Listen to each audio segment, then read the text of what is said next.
1984, c'est l'histoire d'une rencontre d'abord avec un texte, avec George Orwell, avec à la fois une artiste tunisienne, Dina Abdelwahed, qu'on ne présente plus, sublime jeune artiste, DJ, musicienne, et un sublime comédien français qui devrait être davantage connu en France, qui s'appelle Nicolas Martel, qui a une voix et une maîtrise de la musique sur scène. L'idée a été de les rassembler comme on rassemble les deux rives entre la Tunisie et la France, et de faire ce texte qui est ce qui a été écrit en 1948, donc il y a quand même quelques années aujourd'hui, d'en refaire une actualité, puisque voilà, c'est l'histoire de cet homme-là qui est dans cette société, qui est en train de perdre ses mots, ses lettres, sa vie, ses habitudes, ses échanges, son humanité, et qui essaye, vaille que vaille, d'avoir une histoire d'amour avec une femme dans un univers qui est en train d'être déstructuré, qui est en train d'être habité par une pensée unique, par une littérature unique, par une parole unique et par une manière de parler unique. Et de réunir ces gens-là dans le cadre de Novembre Numérique aujourd'hui, sur ce plateau, à l'Institut français de Tunisie, c'est aussi donner la voix à une certaine forme de désespoir dans l'espoir ou d'espoir dans le désespoir, et de se dire que rien n'est jamais terminé et que heureusement que la littérature marque et marquera les esprits. Essayer de faire un concert littéraire, c'est-à-dire qu'il y a un acteur qui s'appelle Nicolas Martel qui va lire des pages, en tous les cas, d'une sélection qu'il a fait lui, sur scène, en live. Et moi je vais l'accompagner avec une musique plus ou moins adaptée par rapport aux pages qu'il a sélectionnées. Ensuite, entre les lectures, je vais jouer quelques bribes, quelques morceaux de mon album Chronage. Pourquoi George Orwell? Parce que énormément de résonance avec ce qui se passe dans le monde aujourd'hui. Je crois que c'est l'un des romans les plus, ou en tout cas il fait partie des romans les plus vendus au monde.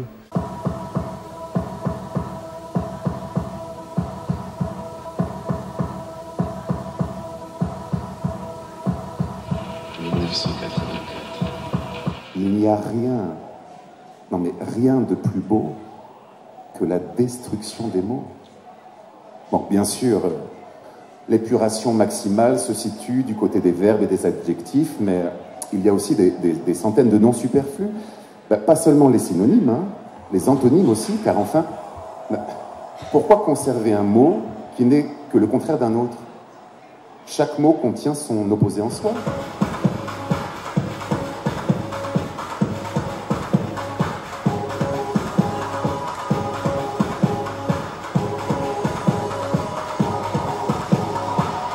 Tout le propos du néo-parler est de rétrécir le champ de la pensée. Au fil des ans, on aura de moins en moins de mots et le champ de conscience rétrécira à proportion. La révolution sera complète quand la langue sera parfaite. Nous avons rompu le lien entre parents et enfants, entre les hommes, entre l'homme et la femme. Plus personne n'ose faire confiance à une épouse, à un ami. Mais dans l'avenir, il n'y aura plus ni épouse ni amie. Les enfants seront retirés à leur mère sitôt née, comme on retire ses œufs à la poule. Alors c'est le premier concert littéraire auquel je participe. C'est une idée génialissime, le texte il est excellent et puis j'en ai encore la chair de poule, hein. J'ai apprécié. Merci l'IFT. On a vu une show dépassée en l'œuvre de George Orwell de 1984 et ce show a été vraiment très bon avec la musique, les lumières et tout.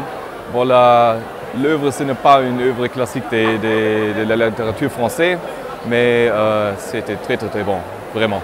Je pense que c'est un nouveau genre parce qu'en Tunisie on n'a pas tant l'habitude que ça de voir des créations, des concerts littéraires. C'est une manière de revisiter en fait des textes de manière assez poétique et puis spectaculaire.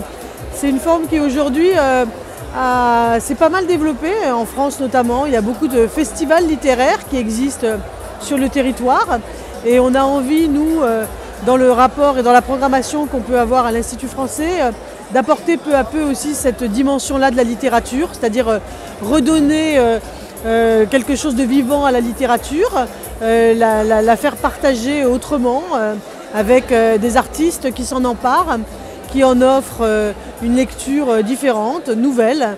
Et je suis heureuse de voir que le public, pour cette première expérience, a vraiment bien accroché, bien suivi, a été sensible à ce voyage finalement poétique et politique aussi que nous offre cette œuvre d'Orwell.